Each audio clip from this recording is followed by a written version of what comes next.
فخلف من بعدهم خلف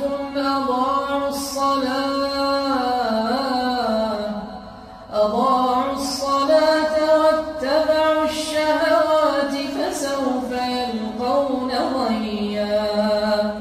إلا من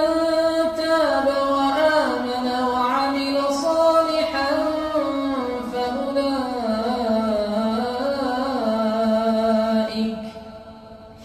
فأولئك